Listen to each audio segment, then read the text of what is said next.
Welcome to the Lions Den. It is a victory Monday. The Lions beat the Minnesota Vikings on Sunday night and clinched the division and the one seed.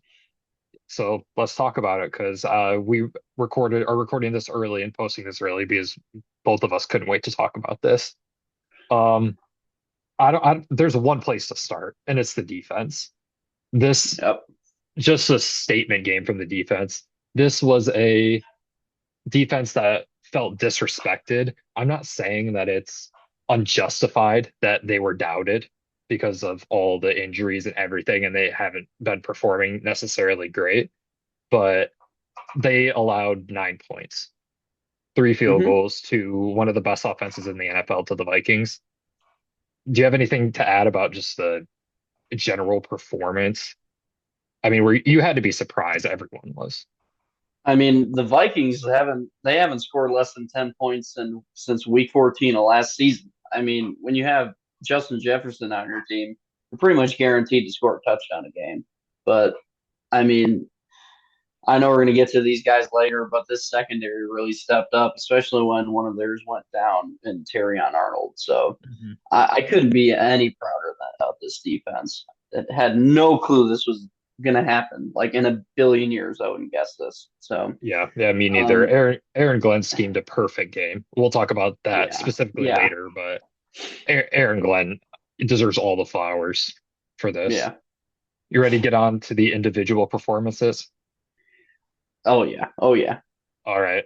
You can't really start anywhere other than one guy, Amik Robertson. He hmm just completely dominated Justin Jefferson in this game. He shadowed Jefferson on 35 of Jefferson's 43 routes. Jefferson ended up with three catches for 54 yards on nine targets. Just not like both of us thought that it was a lock that Jefferson would go over 100 yards. He seems to always do against the Lions. Usually like Yeah, 150. That's how he usually goes. But Robertson, I mean, Jefferson had that one play. I looked it up, it was 31 yards. Robertson fell, whether you want to say he fell, flopped, whether it was offensive yeah. pass interference. There was that one play. That was really the only time that the Justin Jefferson effect was in. And I would say, and the back corner end zone throw that Darnold missed, and I Yeah, am going but to cook Darnold in this video too. So yeah, Darnold was really bad. But yeah, that was the only time that you really felt the effects of Justin Jefferson. Uh, I yeah, didn't know this, but Amik Robertson, they talked about this on the broadcast. I didn't hear it, but I saw Woodward Sports posted about it. Amik Robertson he played Justin Jefferson in high school, college, and the NFL now. that's And insane. yeah, I mean,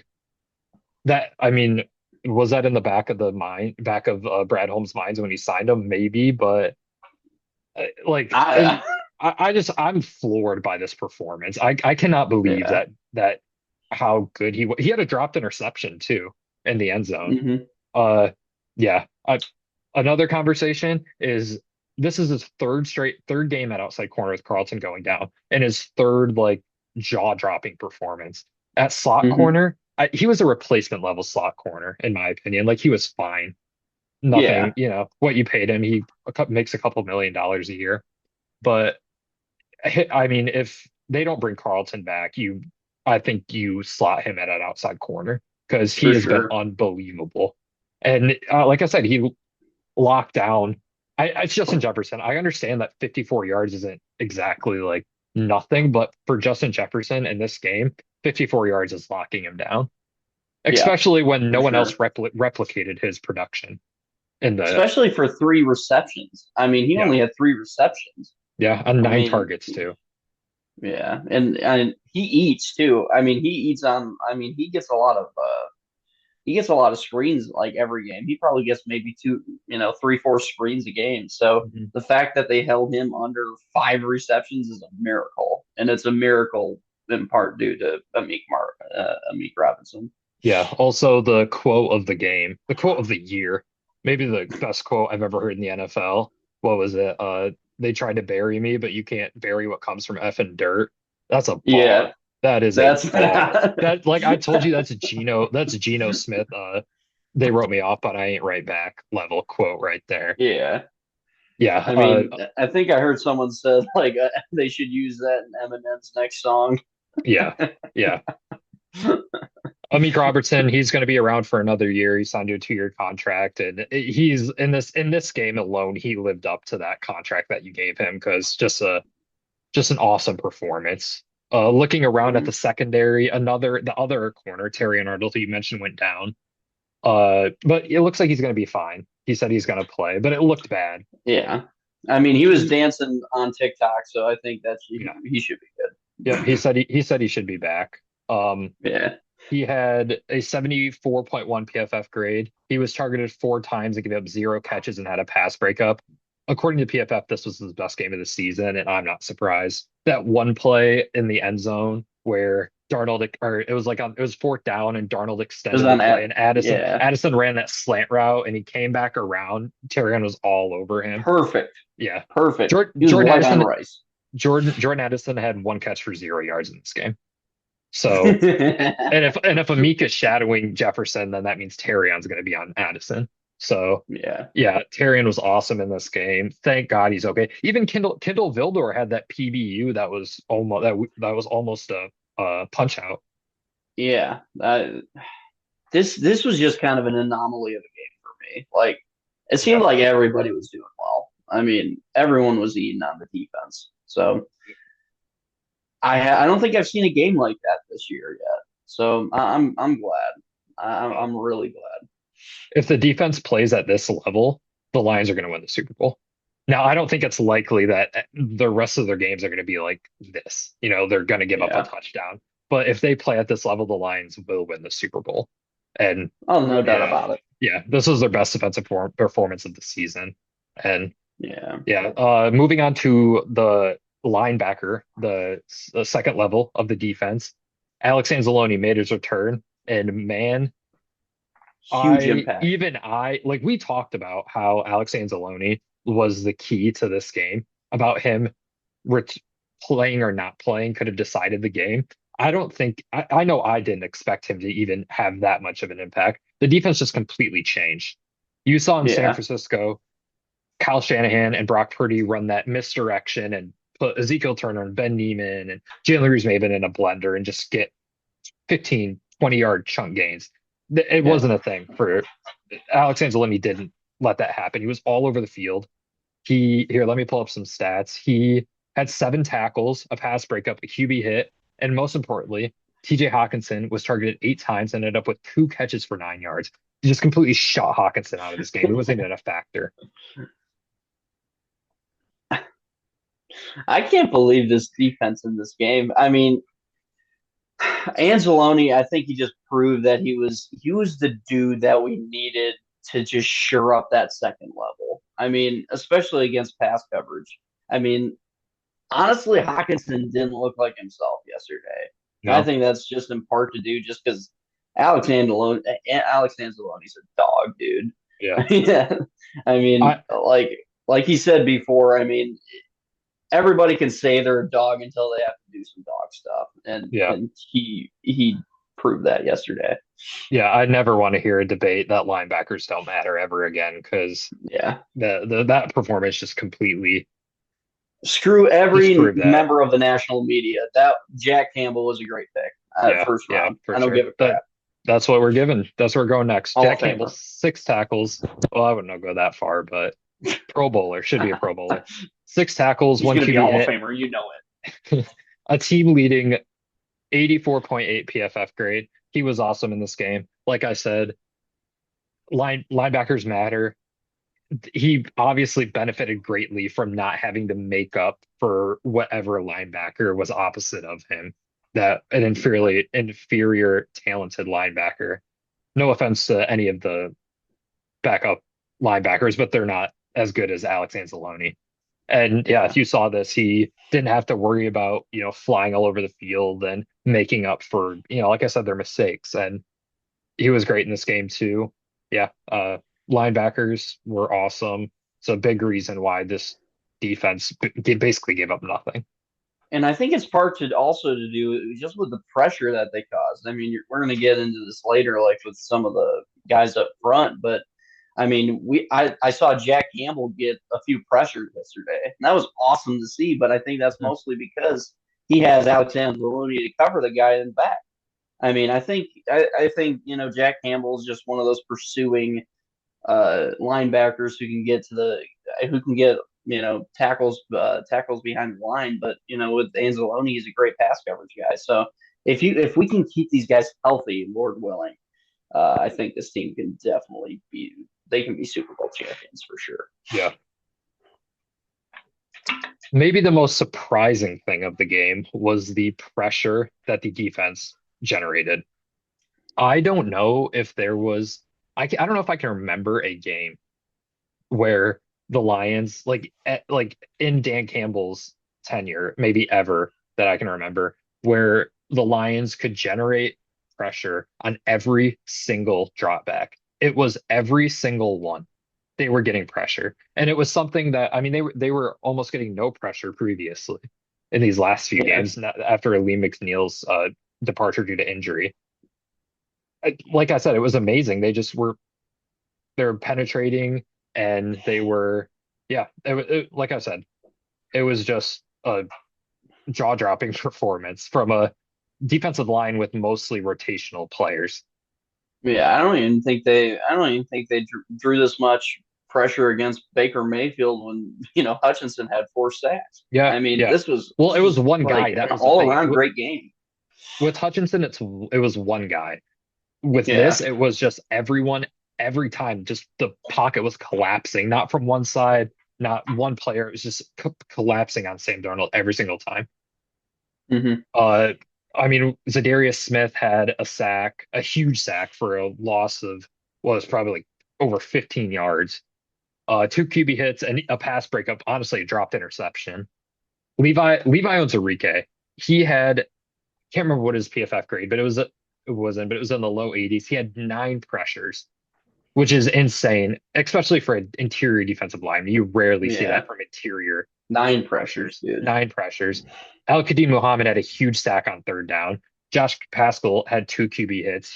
I don't know how many pressures he had, but he was disrupting the game. There were multiple times where he was disrupting this game.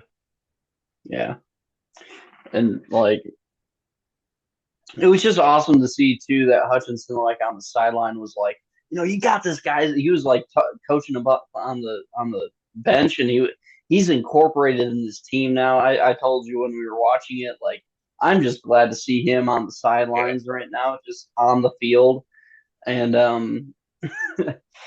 I I just can't believe what this like the lower the depth pieces are doing. Yeah. Especially a guy like Akadid Muhammad. I'm going to tell you something. We should bring him back next year. I think that he should Ooh, be a guy on the team. He's had this is like the third or fourth game that he's had a sack. Like I remember last year, we couldn't get an edge rusher other than AJ yeah. Hutchinson to get a sack. This guy is, yeah, I've been extremely impressed with him. Someone who I didn't even know who he was at the beginning of the year. Yeah, he's been awesome a lot I of the mean, game. we have to see. I mean, hopefully he's not like another James Houston, who just falls off. But Yeah, I mean, I think he's a guy who can legitimately generate pressure because yeah, I think Houston was just kind of a one trick pony. So yeah. yep. All right, the now let's switch to Aaron Glenn. Aaron Glenn coached the game of his life. Uh, I don't know what other way to put it. He schemed up the absolutely perfect game plan. Sam, Hmm. you know the clip of Sam Darnold where he's like, "I'm seeing ghosts" when he was with the Jets? That Yeah, was this game. Darnold that looked was his game. Darnold, he was jittery in the pocket. He was holding on to the ball. I haven't seen this version of Sam Darnold with the Vikings. He was Yeah. he just didn't look he looked uncomfortable the whole game. Um, I honestly, I think the playoffs will definitely kind of prove this, but for me, this was Sam Darnold's true colors. I mean, I think this was kind of a fluky season from him, to be honest. I mean, I think it's been a really good season from him, but people saying that he needs to be the next franchise quarterback of the Vikings, I think they're being a little too jumpy on the button here because it's going to raise conversations of bringing him back, at least franchise tagging him. I mean, honestly, personally, I think franchise tagging him is a more wise option to do. But I mean, he just couldn't throw under pressure like at all. I mean, even like I remember what that third and long throw to Hawkinson that probably would have been like 35 to 40 yard reception. He just air mailed it. I mean, That a was a lot of hospital these ball, throws to were be just fair. air mail. Well, Kirby was I mean, right it there. kind of They was. they made the It kind joke. of was, They but they said that he's like, oh, maybe he's a little scared of Kirby, which I don't think is true, but I think he was aware of I some mean, I defender. don't even think Hawkinson could have caught that ball. Yeah, I mean, true. even if he were to have like super speed to get there, I mean, I don't think he would have even gotten there. I mean, to Yeah, be honest, that game was atrocious by Sam Darnold. yeah, it Like was you really, have to be really bad. better as a professional football quarterback. You need to be better. Yep. Something we talked about in our last episode was force Sam Darnold to make plays, right? Don't let Yeah, the scheme dictate things. Kevin O'Connell's offensive scheme, just pressure him, make him make quick decisions. Because yes, let's be honest, like he's been good. I'm not saying he's bad. Like he's been good this season, but obvious he almost had no success previously. Like a lot of this is scheme dependent, right? yeah, So yeah, the Lions blitzed on 55.8% of dropbacks, which is insanely high. yeah, Aaron Glenn pulled a Brian Flores. I mean, this is what Brian Flores says. Aaron Glenn just used his game plan on this. They played man coverage on 66.7% of dropbacks, which is the second highest rate of any team all season. And they played cover zero 14 times, which for those who don't know, it's no safety help over the top. It's just man on man blitz or QB hmm spy or whatever. There's no safety help. They they played that in 14 snaps, which is the most of any defense all season in a game. yeah, Glenn, and I mean, this is exactly what we said. Like I said, it's force Darnold to make the plays. Don't let the scheme help him, the offensive scheme, yeah. you know. And Darnold, you could tell he was holding on to the ball for too long. He was missing reads. He was, like I said, he was jittery, running out of the pocket. He just, I couldn't believe how bad he looked in this game. I really He couldn't. missed a lot of reads. I Yeah. mean, he Yeah, was there were a couple, like he could have, Addison was wide open. I yeah, was like, yeah. gee whiz. I don't even know how the heck he missed him. He was Like, looking right gee at him on a whiz. couple of them too. I I mean, mean, yeah, it was like one of them would have been a tight throw, but what are you like? Are you just going to pass that up and run around and hope, someone's open? Like you have to make that throw. It's fourth down. he, I don't know, but it also kind of seemed like to me like Kevin O'Connell was trying to be Dan Campbell. Like, I think this is kind of a like I think this is kind of a theme for a lot of coaches playing against Dan Campbell is that they know that we're going to be aggressive and we're going to get these, we're going to get points just because we're willing to go for it. And we're going to get it. But yeah, I think I saw something. I had no clue that the Vikings had the least amount of, fourth down conversions and fourth down attempts Hmm. in the NFL this season. Had no clue. Yeah, they And said it, 10. They it went for it on fourth down 10 times all year. 10, That's less than 10. an attempt a game. And That's an in attempt every two games. I think it says like inside the red zone. I think it was like two times That's this season, crazy. and in this game it was two times. So like they went for in this game as many times they have all season, and it showed. I mean, dang, Yeah. dude, Yeah, they couldn't they look convert. like And honestly, going for fourth down. They just look so jittery. Like yeah. I mean, they didn't know what the heck they were doing. It was just I mean, funny to see. O'Connell comes from the Shanahan McVay coaching tree, I guess, which is known for being too conservative. And Yeah, also, it's a mindset thing. Like the Lions they're comfortable going for it on fourth down. It's any other team. basically every other team is like more, how do I put it? They're just not as comfortable going for it because they don't have the confidence or the experience that the Lions do going for it on fourth down, like the Yeah. Vikings did. I mean, this was uncharted territory for them. Like they went for it on fourth down, what, three times? I mean, I doubt they did that even they did that much in a game all year if they only Yeah. went for it 10 times all season. So yeah, that's another thing I want to hit on. And I'm getting off track, but I'm not trying to be a homer by saying this. Uh-oh. Dan Campbell, if Kevin O'Connell wins Coach of the Year over Dan Campbell, it's a travesty. Dan I don't Campbell think that's not outclassed, biased. outcoached him. I mean, out of the water this game, blew Kevin O'Connell out of the water. He ran circles around him, especially in the second half. Yeah. Both of these defensive coordinators started off great, right? Hmm. It was 10-6. It was supposed to be a shootout. It would look like a low scoring game. And then the Lions figured it out. They used I mean, it came down to fourth down once again. The Lions were 2 for 3, not counting that Craig Reynolds whatever at the end of the game when it didn't matter. Yeah. They were 2 for 3. The Vikings were what, 0 for 3? I know they missed 0 for 2, whatever they were. I don't think they Yeah. converted a fourth down. So yeah, I don't know. And this is the second time this year the Lions did it again. I mean, Dan Campbell outcoached him again. Like I know there's been debates about Coach of the Year and how it should be quantified. Usually it's just a coach that does more with less, right? Well, this is Hmm. a good way to measure it right here is a head-to-head matchup in the most Yeah. important regular season game that has been in the NFL in years and years and years, maybe ever. And like I said, Dan Campbell and his coaching staff they coach circles around him. And he has to get this award once at least in Yeah. his career. Yeah. Because I think you can make the case he's deserved it for the past couple years. I mean, like last year he had a terrific season. To be fair, he had more weapons, but I mean he still had some struggles along the way that he needed to go over Yeah. and to improve. And in that second year he improved the team from 3-13 to 9-8, and possibly getting to the playoffs. I think that should have been a year he could have won it, but Yeah.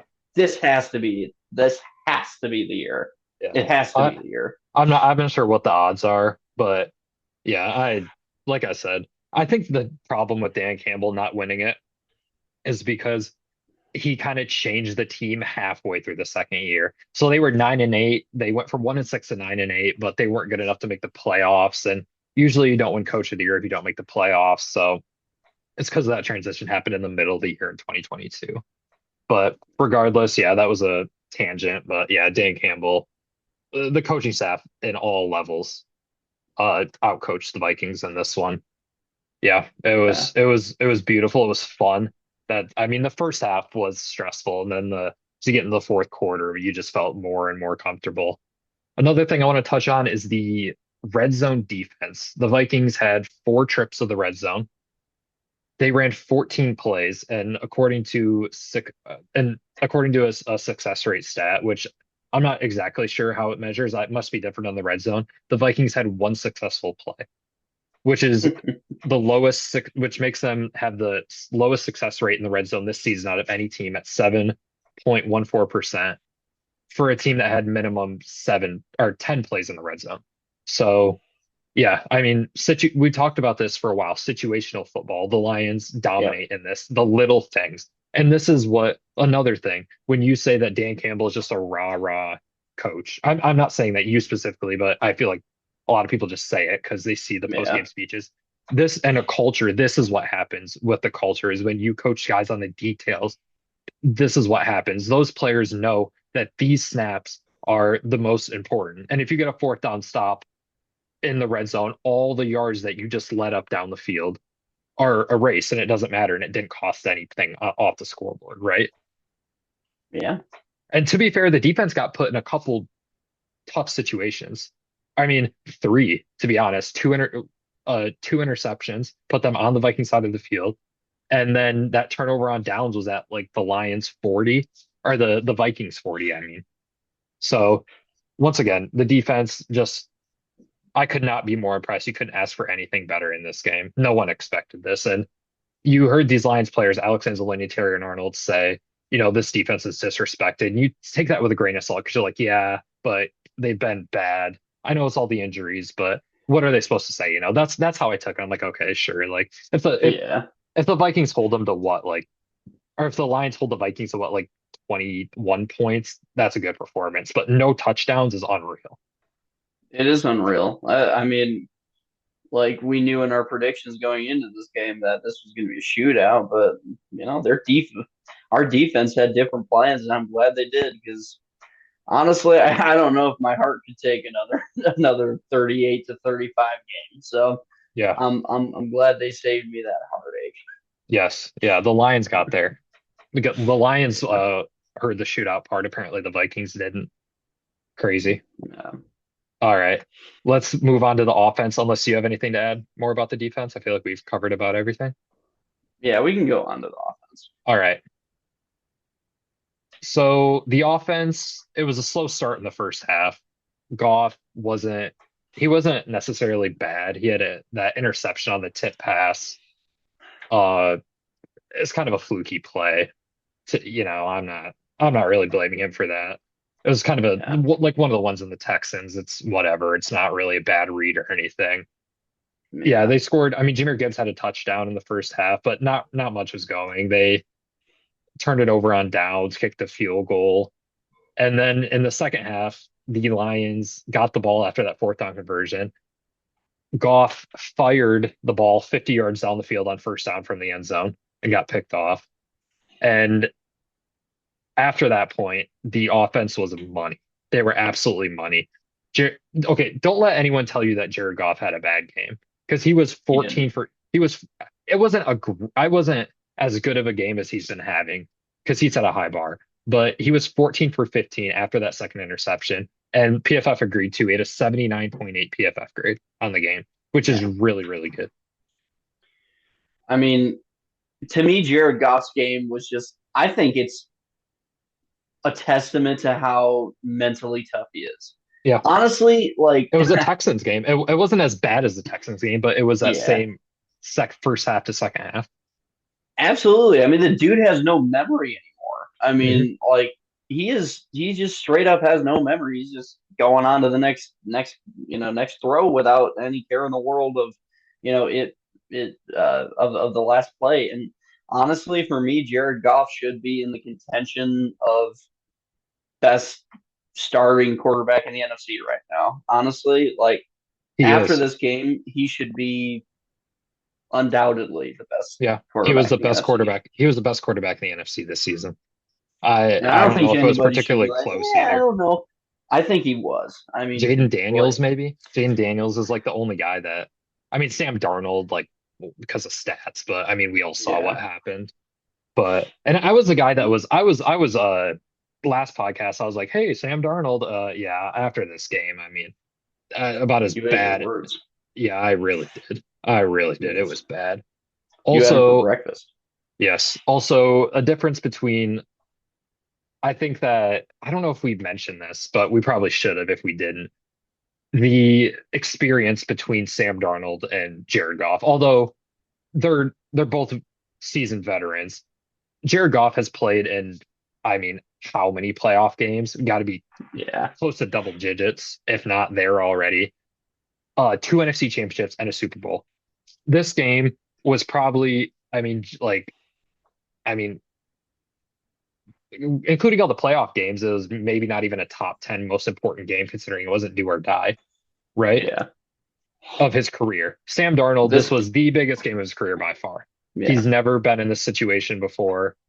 He was like the Mitch McConnell meme. It was like he froze. Bro Yeah. hasn't moved in 15 minutes. It was the Mitch McConnell meme. That's what it was like for Darnold. Yeah. Yeah. Honestly, like this, I'm just so glad we have Jared Goff as a quarterback. I think 3 years ago we were kind of like shaky on him. Now Hmm. I'm glad we spent all that money Oh on yeah. him. I'm glad he's our quarterback. I'm glad we changed his name. This is a great Jared Goff game because it just shows you how much of a professional he is, Yeah. and I'm just glad. He had a great season last year. Don't get me Yeah. wrong, this season blew it out of the water. Anyone that says, Goff is a system quarterback automatically just discard Shut their up. opinion about it, Yeah. about any Lions takes because they don't watch the game. Anyone that watches the game know that Jared Goff, yeah, it's like he benefits from the system. But like we said, I don't know if there's anyone in the NFL who could operate the system better than he does. I don't. I honestly, I can't stand these discussions about quarterbacks and being like they Yeah. benefit from the system. Well, everyone does. I mean, even Patrick Mahomes benefits from Yeah, Andy Reid's Andy Reid is system. one of the best, has been one of the best offensive play callers in the NFL for 25 years now. I hate that discussion because it's Yeah, like I I hate it think too. like maybe the only guy I could consider maybe not like completely benefit or not like relying that much on his coach is honestly Tom Brady and Bill Belichick. And Yeah, I think you're going to have some contention to that, but I think that's why Brady's the real goat. But yeah. All right. I that's don't know just how we me. got there, but okay. Well, you know what? You know I like going off the All right. rails. Yes. So All right. So let's talk about Ben Johnson a little bit. He got a little too cute in the first half. It wasn't pretty, but you know, Ben Johnson has a son. I'm not sure if you knew that. His name is Brian Flores. Ben Johnson absolutely owns Brian Flores. Brian Flores has been the defensive coordinator for 4 games against the Lions. They've completely dismantled him. I saw a stat that the Vikings have given up 30 or more points in the last 2 years with Brian Flores as defensive coordinator 7 times, and 4 of them were against the Lions. The Lions yeah, have now won 5 straight against the Vikings. And yeah, I mean, you heard Ben, I'm not sure if you saw this, but Ben Johnson was talking about Brian Flores actually in the in a press conference earlier this week. Ben Johnson yeah. was on the Miami staff, and when Brian Flores took over as coach, he let go of Ben Johnson as a wide receivers coach. And Hmm. probably takes that a little personally because he was there. I think Uh, he was there for a while. I mean, he was there with Dan Campbell. yeah. I mean, I don't think like I think we try to kind of sensationalize what these guys think of each other for sure, Hmm. but it has to be in his mind a little bit, Yeah, like him being a human being. I mean, he's got to want to get back at him for that. So I'm glad we have. I'm glad we have this guy on our team. I mean, yeah, I'm gonna really hate to see him go next year for sure. maybe. I mean, who knows? I'm If not if even he will, counting if he on it. will. Like, if he does, honestly, I if I had to put money on something, it would be for him to stay. Ooh, Just because I mean, yeah, but we've said that the last 2 years. true. But I I mean, think this year, like I don't know, there's a lot more better unless the Lions win situations. the Super Bowl, I think he's gone for sure. But other than that, I mean, I don't know. Like, I don't have any reason to believe that he'll leave. I mean, you've heard just as much rumors as the previous years. That's here nor there. Either way, yeah. Either way, I mean, let's appreciate. We have Ben Johnson for at least one more game, so let's appreciate that. What was I going to say? Oh, yes. Ben Johnson, like I said, he adjusted in the second half against the Brian Flores defense, specifically. So Brian Flores loves to send blitzes, right? That's his Yeah, thing. He blitzes a lot. Johnson took advantage of that by short throws. There weren't many explosive passes in the in this game at all, really. But you yeah, send blitzes, crossers, slants, flats, middle, whatever. Goff, like I said, Goff was dealing, and that's how you beat the Brian Flores defense is hit the open parts of the fields and the blitzes, and that's what he did. And thankfully, Brian Flores is too stubborn to ever go away from that, which is why the Lions scored on what 3 straight possessions to end the game, basically. yeah. So yeah, Ben Johnson, best offensive coordinator in the NFL. Please stay. No team hiring, but yeah. All right. You want to talk about the offensive player of the game, Jahmyr Let's talk Gibbs? about the best running back in the NFL. Screw Saquon Barkley. He's the best running back in the NFL. Wow, you sound like you should be on Woodward Sports right now, but Well, he is. I'm not. I can't disagree. If he got the full workload that Saquon Barkley did, he would match his production. Yes. That's neither here nor there. Jahmyr Gibbs had 23 carries for 139 yards, averaged 60 yards a pop, 5 catches, 31 yards for 4 total touchdowns. What a game. He was the What a Lions game. offense. He talk about a guy that owns the Vikings. This guy owns the Vikings. Yeah. He had like 150 yards from scrimmage in last game too. Hey, what did I say? 175 yards from Jahmyr Gibbs. He got 170. So I didn't quite get there, but we were close, or I was close. So Yeah. thankfully you stole my Jefferson prediction, so I didn't have to get that wrong. But yeah, Yeah. Jahmyr Gibbs was awesome. Another thing we said was explosive plays. He had Yeah. many of those. I mean, Jahmyr Gibbs to me is like, okay, this is why I say he's the best running back in the NFL. There's no one I have ever seen pause, who hits the hole as hard as he does, Yeah, I as agree. fast as he does, like Yes. at all. I've never seen it.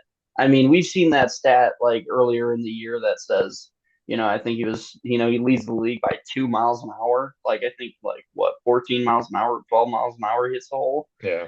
But I mean, Yeah, it's a different speed. I agree too. It's unlike anything I've ever seen. yeah, I mean, maybe Derrick Henry is. I mean, for sure, Derrick Henry is definitely one of those guys. But I think Jahmyr Gibbs has the crown right now as the best running back in the NFL after this game. Yeah. I mean, if Saquon Barkley didn't have this year, he's might be offensive player of the year. I mean, if it was an historic year with Derrick Henry and Saquon, I mean, he had 20 touchdowns this year, which is the most in the NFL. And this was without David. I mean, you could say like this is without David Montgomery for what three? This was the third game without David Montgomery. Yeah, So yeah, Jahmyr Gibbs is he's proving he awesome. can do it. Yeah, Brad Holmes should keep the receipts on all the people that doubted him with that pick.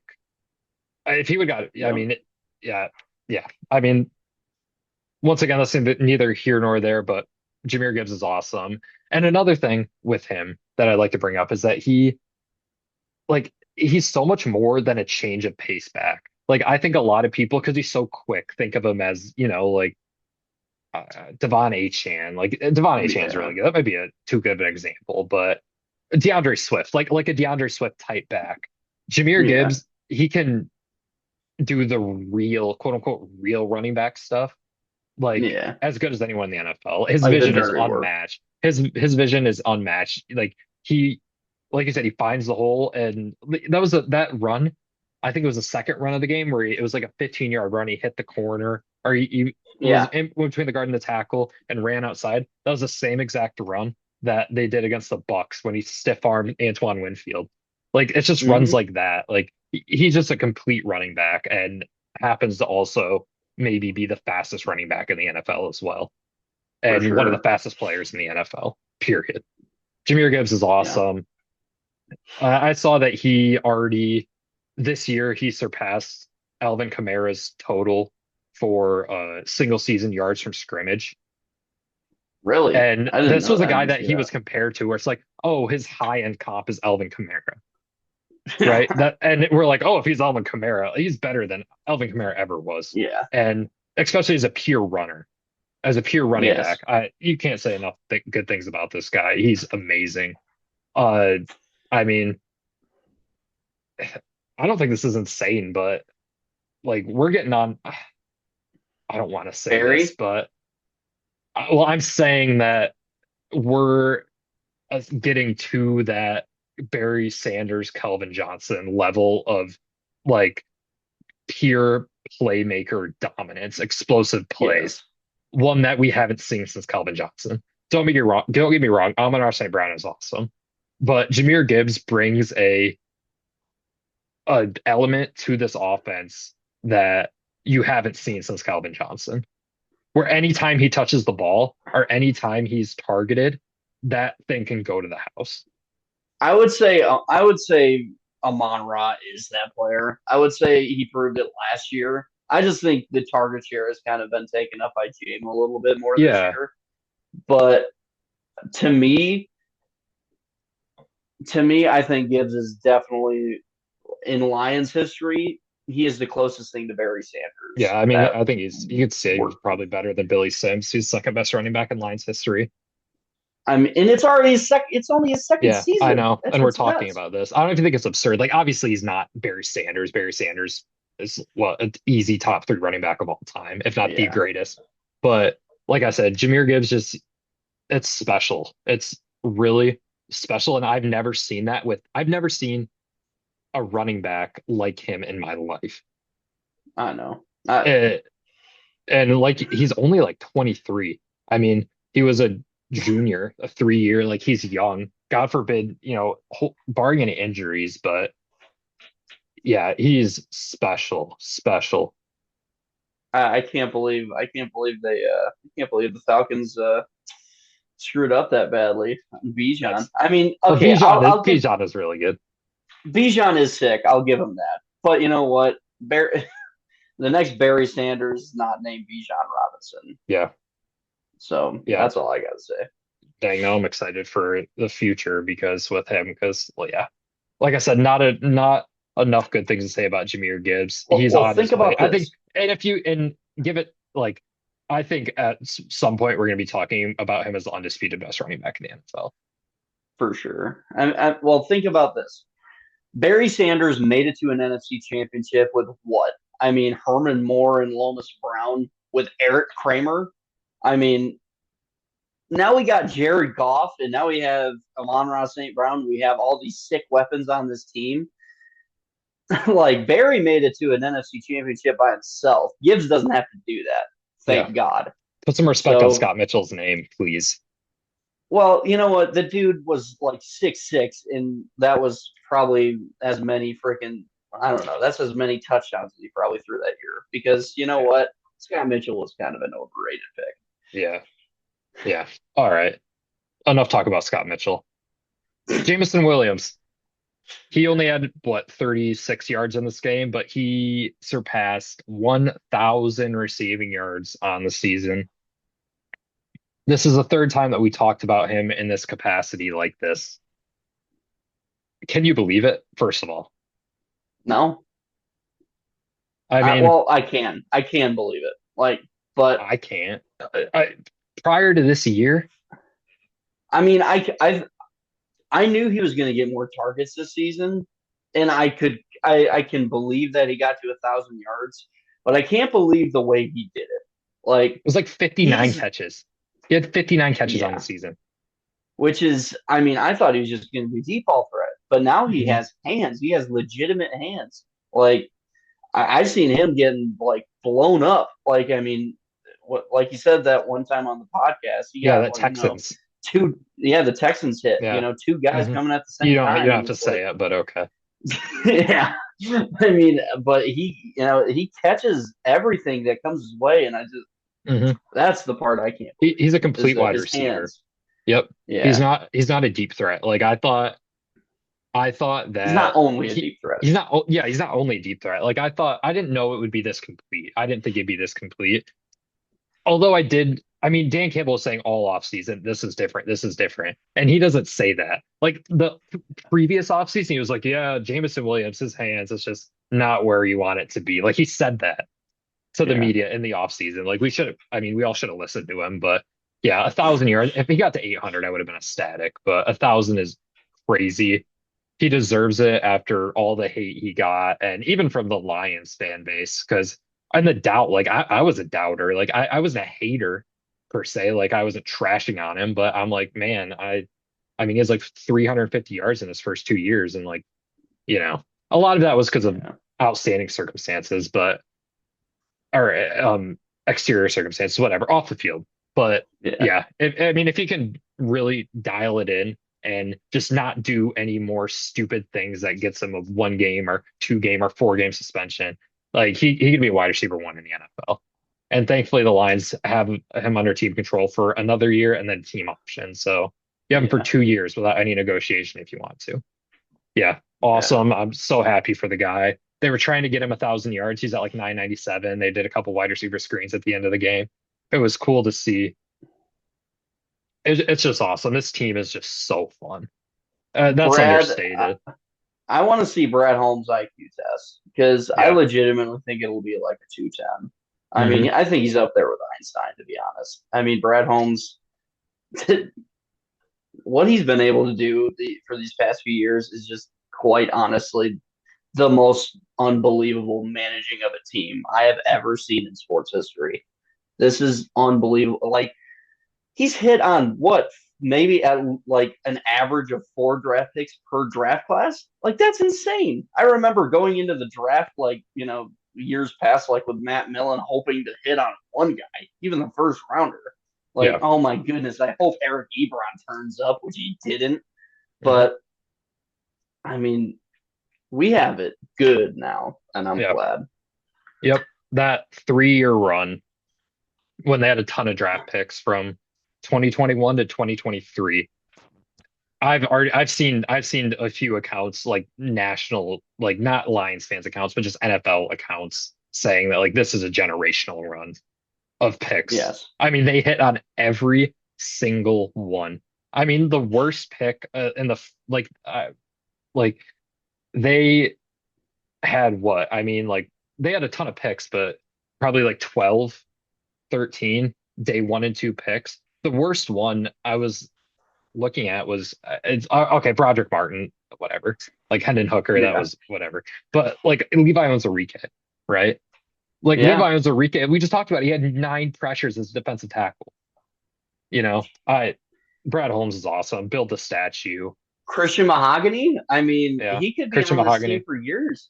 Yeah, Like he Kevin Zeitler can't stay healthy forever, which he proved last night. and he's on a 1 year contract. So yeah, Yeah. I don't know. This team is awesome. I I don't want people to get too. We have a week of just a relatively stress-free week, right? Yeah. And I think we should just appreciate how special this team is. They're 15-2. You and I predicted this team to go 13-4 At its at, best. At its at the best. best. And I felt like I'm not like, when I predicted the schedule, I did it game by game. I was just, oh, I think they'll go 13-4. Like, I was like, I think they'll get 13 wins. I'm like, that's a lot. Like, they got Yeah. 12 wins last year, and this team is better than last year's, but it's hard to win. If this team went 12-5, no one is like, this is a failure of a season. 12 wins in any season is a good season, right? Yeah. And yeah, 15-2 is just absolutely crazy. I don't know, even with if the team gets better in the future, if they're going to get 15 wins again. This is uncharted territory. It's crazy. Yeah. Perfect Okay, season. all right. What do you say? Perfect season next season. Maybe 16-1, then we'll go perfect. All right. Yeah. Speaking of appreciating this team, I want to go over a few stats just because we don't have a preview. Spoiler, the Lions clinched the first seed and got a bye. Not sure if you heard. If you didn't watch the game, So, yep, they get a week off to rest and hopefully get some guys back. So, let's talk about this season a little bit. They had a 222 positive point differential. I don't know. I'm not sure like how long it's been since the team had that good point differential, if ever, but that's insane. That's insane. 222. They outscored their opponents by 222 points. they haven't been just beating teams; they've been smoking But them. yeah, I yeah, mean, yeah, yeah.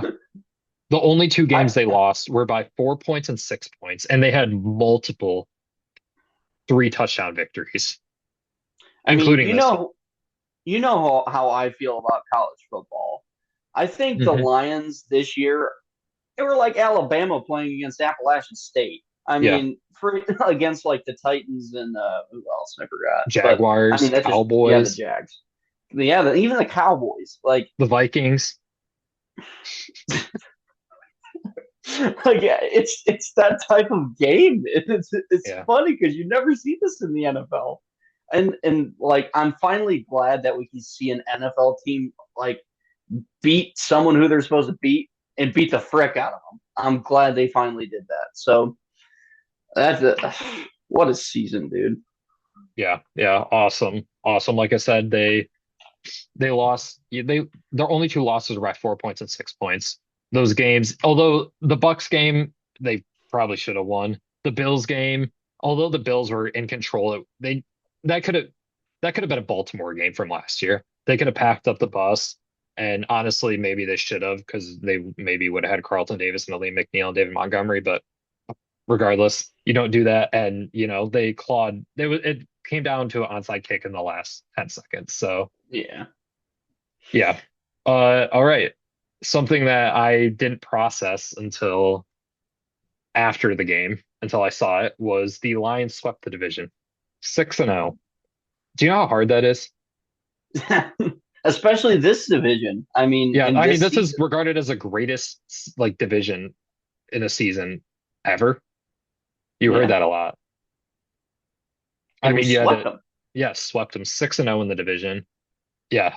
You Dan Campbell talks about, how it starts in the division, right? How you Yeah. start by asserting your dominance in the division. The Lions are 15-3 over the last 3 years in the division. That's Crazy. insane. That's Yeah. insane. Yeah, they're 5-1 against the last in their last six matchups against these teams. And like it seems like every division game other than this past one, it's supposed to be, close games. And Hmm. we're winning close games. I mean, Yeah.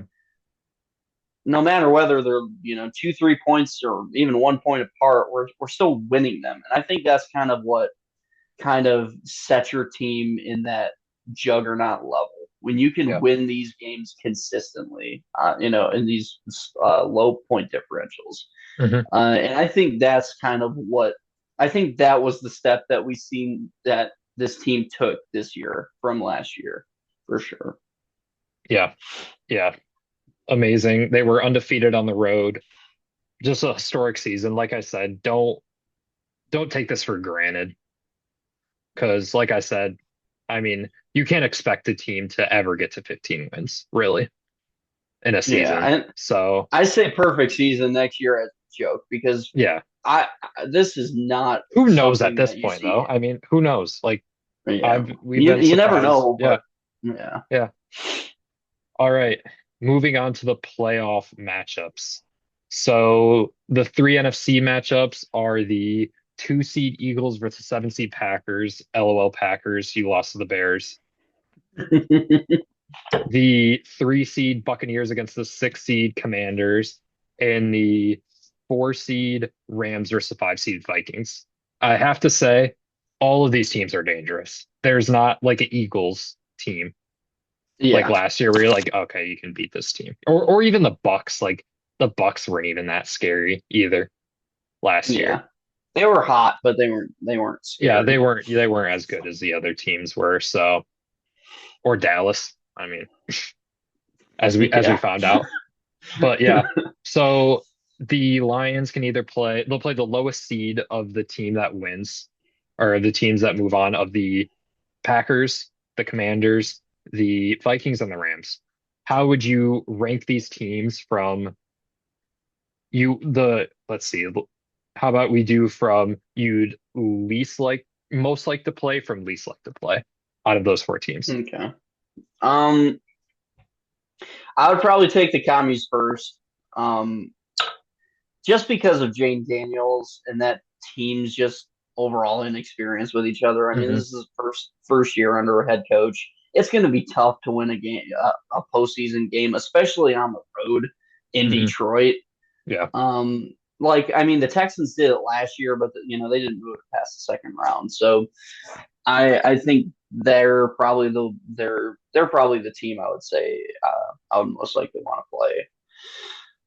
Yeah. And then I take the Rams just because they're not Mm. a division opponent, and that'd be the second time we play them this year. But we can beat them again. We've proven that um, last year. So um, then between the Packers and the Vikings, I would.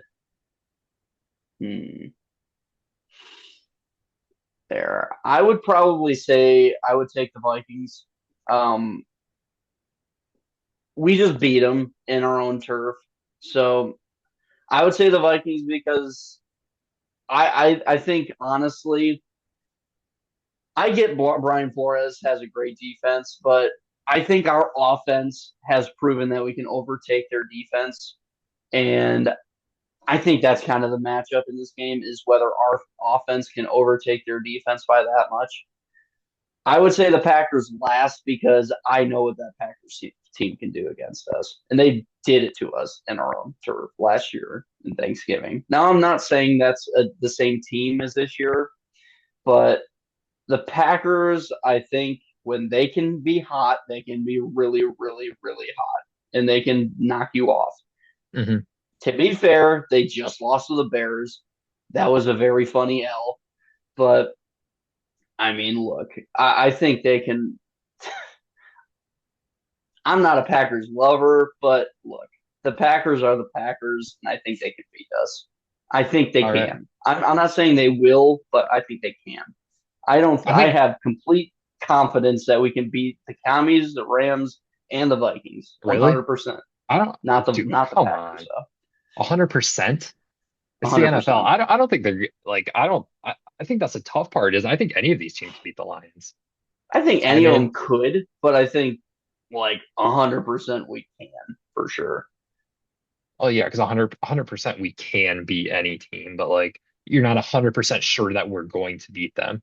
Like, are I don't know. All right, I'll go to mine. Mine are quite different, so we'll have a good discussion. Four is the Commanders. Good, I'm scared of Jaden Daniels. I Yeah, think he is the most dynamic quarterback in the NFC when that's it fair. when you when it comes to rushing ability and passing ability. I think he is awesome at both. However, that is an inexperienced team, and the defense is not good. Their defense is not good. Yeah, yeah. They suck. Yeah, yeah, they're not good. I Yeah, mean, Trey Lance almost beat him. yeah, And to be fair, okay, to be fair, they took out Daniels and put in Mariota, but still, I mean, yeah, yeah, all right. The number three team for me is the Packers. I, I mean, they're Christian Watson tore his ACL. He's yeah. out for the year, obviously, probably out for some of next year. I just these last 2 weeks, man, the Packers, just got. I mean, they got dominated by the Vikings, Yeah. and like I know Jordan Love didn't play a lot of that game against the Bears, but the Bears were out playing him while he was playing. I don't know. I Matt LaFleur, they went 1-5 in the division. Only they played the Lions. One of those games was close. The Vikings beat them really good both times. They should have been 0-6 in the division. I mean, You know what? I know, like, what if this, what if that? But I mean, it wasn't like, oh, if they did this, it was a fingertip, a blocked field goal away from going 0-6 in the division. I think you know what? I'll change my mind on the Packers and the Vikings. I'll switch those two. All And I right. don't think. I mean, I think it's because of the reasons you're saying. But once I consider it further, I think that Matt LaFleur has to be. I don't know. But he is an overrated coach. I mean, that dude whines more than any other coach in It the is. NFC, more The, than Nick Sirianni. To I be mean, I fair, don't think it has to, I'm not going to base how I think he's a coach, but his clock the whining, management his clock is management is bad. terrible. Once again, these McVay coaches, Terrible. they're the McVay coaches. They're the best play callers in the NFL, but clock management is terrible. Playing prevent defense against the Yeah. Bears. Yeah, Like, dude, that last play, they had three guys 25 yards down the field. Like the Bears needed to get a touchdown to win. They gave him that game. That was yeah, terrible. I mean, that's probably the defensive coordinator, but still. I mean, Matt LaFleur should you're the step head in and be coach, like, "What are dude. you You doing?" got Yeah. have some Anyway, I mean, balls. yeah, Take over the team. Those McVay coaches, clock management, they're way too conservative. And like Matt LaFleur, the Yeah. whining, it's so annoying. And like I said, this doesn't have to do any. I'm not going to be like, "Oh, he's a crappy coach because he whines," but the whining is it's so it makes me dislike the Packers even more than I already do. I mean, it's like Aaron Yeah. Rodgers levels whininess. Yeah. I mean, I guess he And learned from Aaron Rodgers, but I don't know. I think Matt LaFleur knows how to get touchdowns. I don't think he knows how to win games. Yeah, yeah. I mean, that's fair. They haven't been able to win win the big game ever since he's been the head coach, really. And I honestly have tremendous respect for O'Connell right now. I think he's the closest thing to Dan Campbell in this division, the NFC, and possibly the NFL.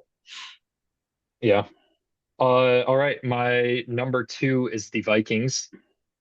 I I don't know though, because like they just dominate. Like the Ooh. realistically, that the Lions, maybe should have been like a two touchdown game by half if the offense, if Ben Johnson and Jared Goff collectively were doing better. Like the Lions, So you're they yes, you I are know what you're saying gonna that say. the Let me Rams get are to it. Let me get to it. I'm talking about the Vikings right now. Let me talk about the Vikings. okay. All right. Okay. I mean, but then again, at the same time, like the recipe is out on Sam Darnold, and I don't know how you combat that. That's fair. Like, if you're gonna get pressure, like it's not like you can scheme guys open if Darnold is shook and is getting pressure. Like, it doesn't work that way. In order to scheme up looks for a quarterback that you're trying to elevate in Darnold, you have to like there has to be time, for stuff to develop. So I Yeah, know that I think the Vikings offense will obviously be better if in this next game or if they play the Lions. Dan for Campbell sure. thinks For they sure. will. I mean, he said we'll see you in Yeah. 2 weeks, but Yeah. Yeah. I don't know. And yeah, I don't know. I mean, the Vikings they're going to be pissed off. They've lost to the Lions five times in a row. So yeah. All right. And the number one team, yes, it's the Rams. I don't think this is crazy at all. It's I don't think Matthew it's Stafford. crazy, but I It's mean, Matthew I don't Stafford. know. This is the first time. Yes, the Lions What have beat have you the seen? Okay, I'll shut up. I'll shut up. dude. The Rams started 1-4 in the division.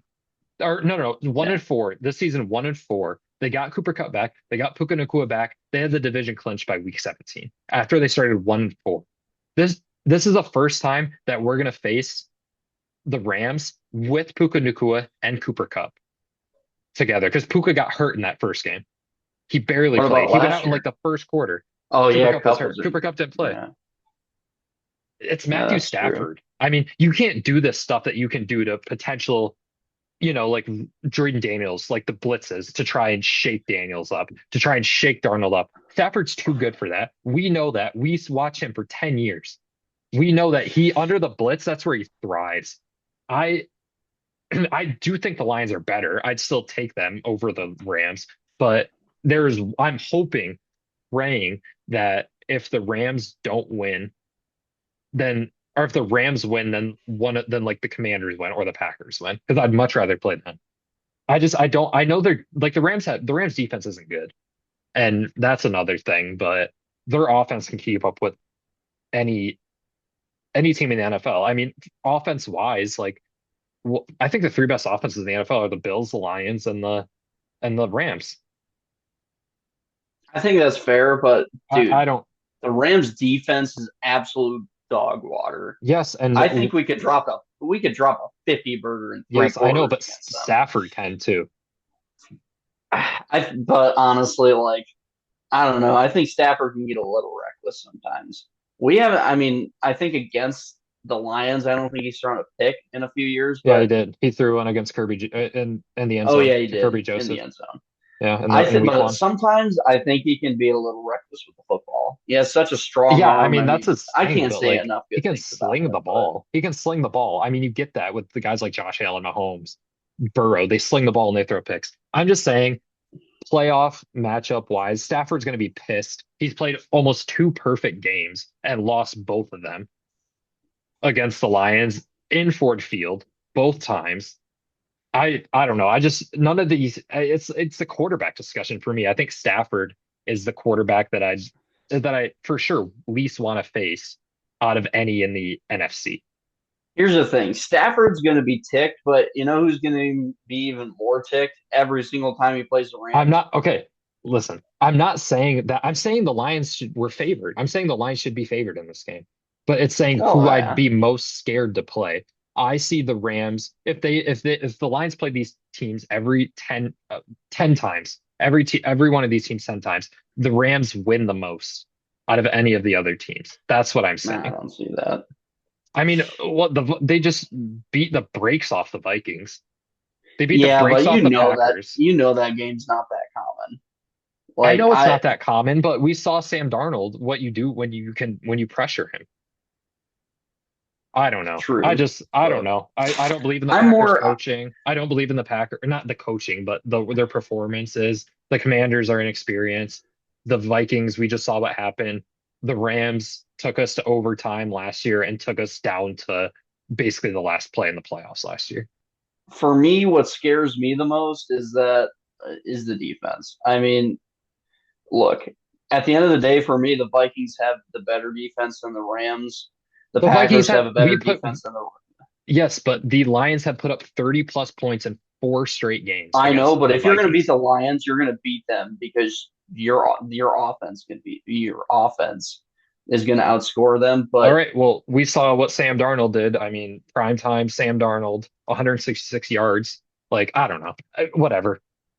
Well, this might be a dumb argument because that's it how they doesn't lost matter. against the Bucks. It doesn't matter who they play anyway. Or it doesn't Yeah, matter who we think they play. It matters who they play. All right. yeah. How would you insert? So the Bucks are the 3 seed and the Eagles are the 2 seed. They mathematically can't play them. The Lions can't mathematically play them in the first round. Where would you insert those two teams in your list? Um, I would for sure put the Eagles like at my like least want to play. I don't want to play the Eagles. The Eagles are scary. I mean, they have a great defense and they Hmm. have a terrific offense. I mean, they have an offense that can match us. I Hmm. would say our offense is, probably about, a few points higher, Yeah. but their Jared Goff defense is a better is, thrower of the football than Jalen Hurts. I don't think it's yeah, particularly close. yeah. I think we have more weapons too. I Hmm. mean, maybe our weapons aren't as sharp as, Yeah. AJ Brown plus Devonta Smith, but we kind of have like mini AJ Brown, mini Devonta Smith. Hmm. So for me, I would probably say the Eagles are one Yeah, I agree. and the Bucks. Um, I'm gonna say the Bucks are three, probably behind the Vikings. Because you know They're what, the Bucks, like I think the reason our team got beat, in the first, in the second game this season is mostly just because our offense wasn't as developed as they yeah, are right now.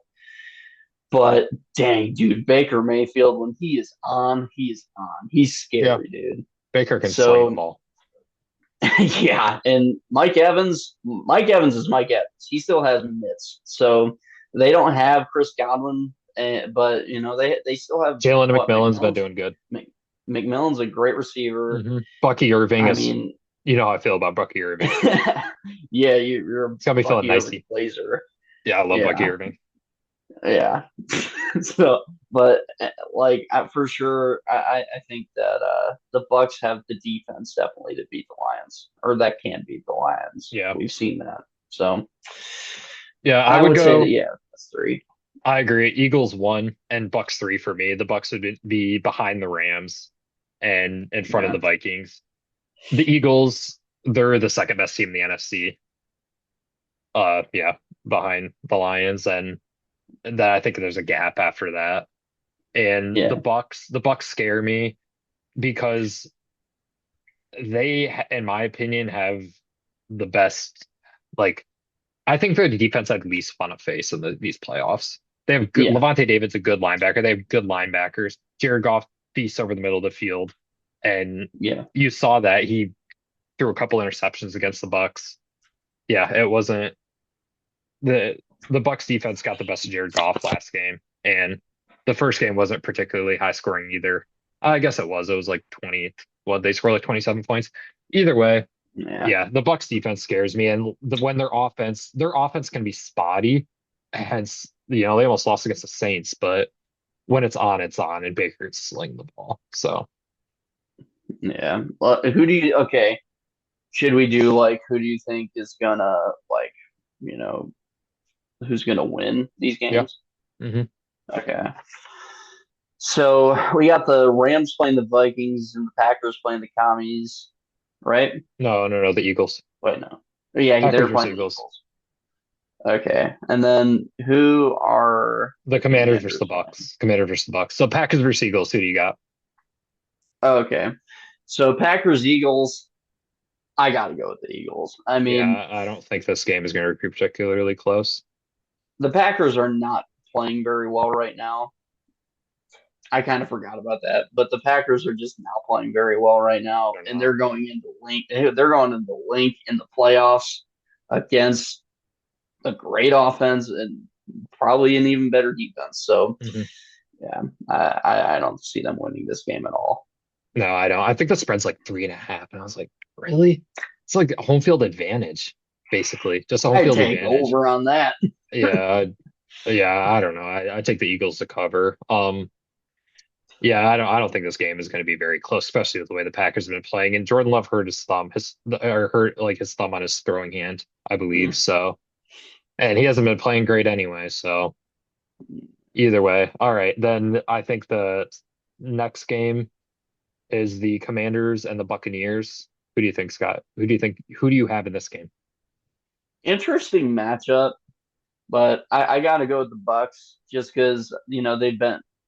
I hate the old trope that if you're inexperienced you're not going to win. I don't believe that, but I just think that their defense has a lot more capabilities to stop their the Hmm. commies offense than the Commanders can stop the Bucks offense. I Yeah. mean, it's just that simple, which is weird because I thought going into this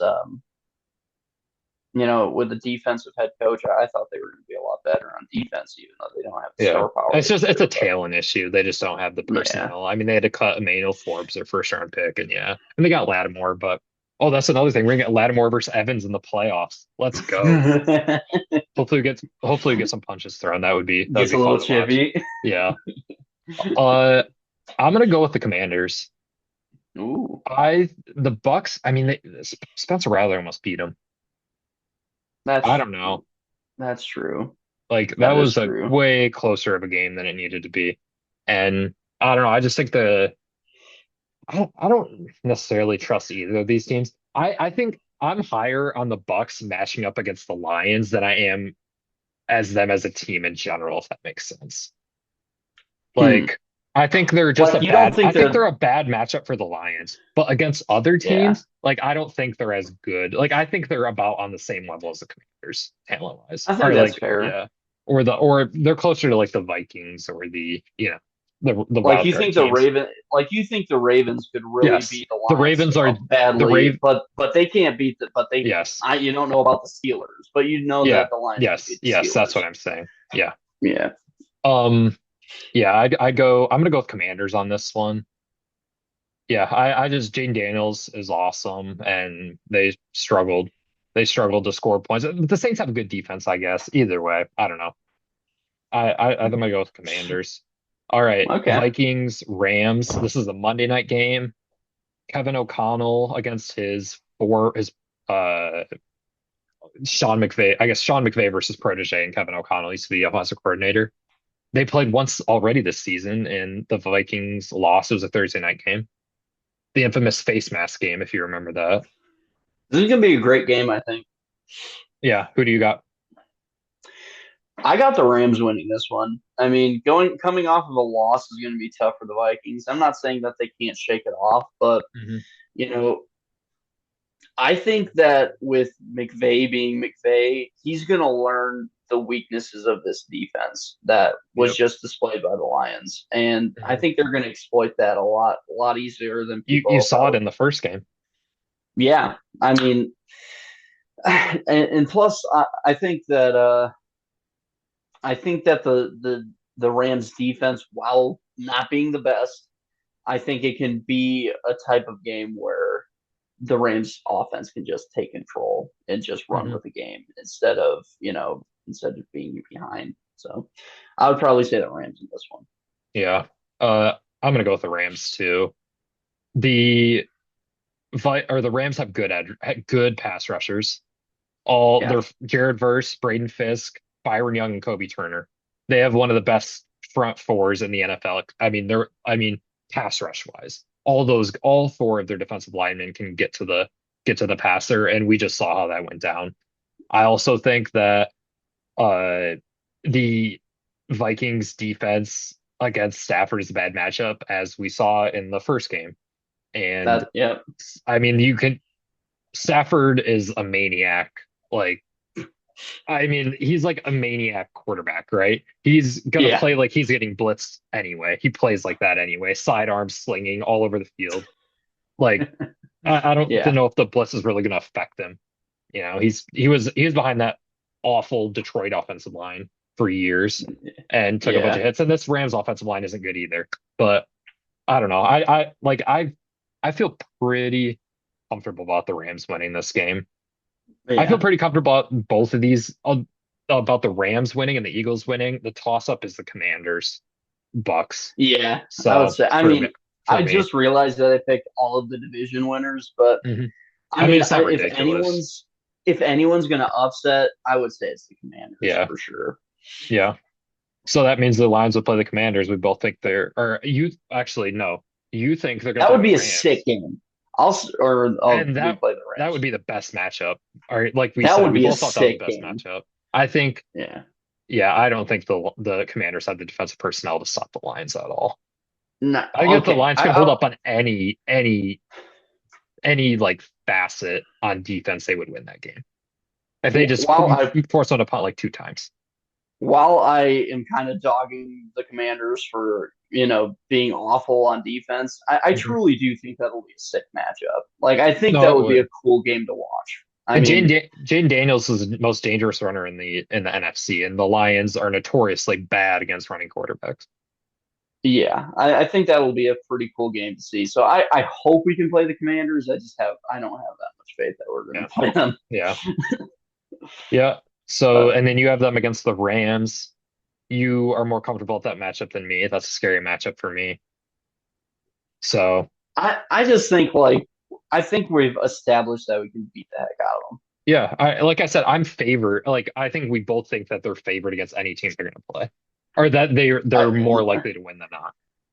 Not just favored, but for me, I just don't.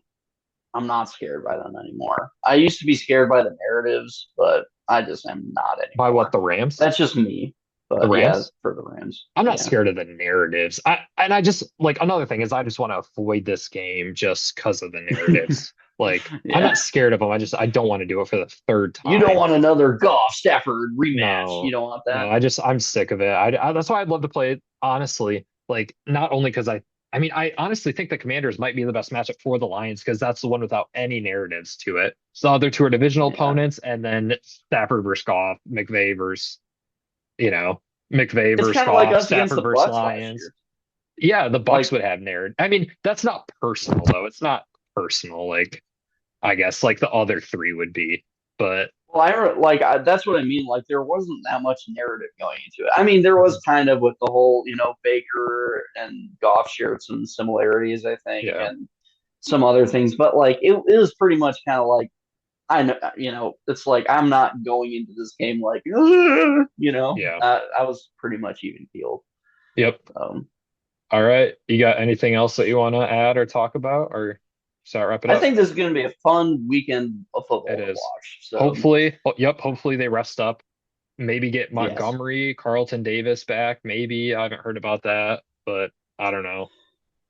yeah, hopefully Terrion isn't that injured. I mean, he Hmm. seemed to be hopping around so Yeah. hopefully he won't be too bad. And um, I'm hoping we can get some of these defensive pieces for the championship game or possibly the Super Bowl.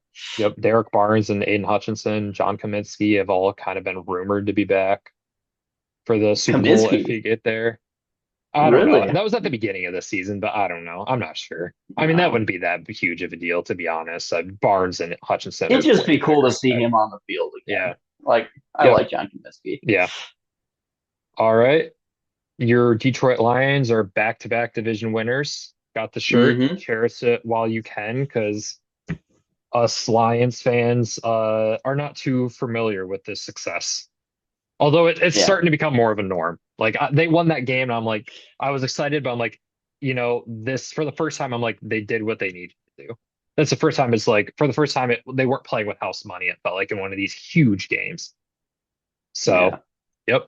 Your Detroit Lions are 15-2, and enjoy it while you can because next week is going to be stressful. I'll just tell you that there's going to be a lot on the line. So yeah, Yeah. enjoy your weekend of wild card football and go Lions. Go Lions.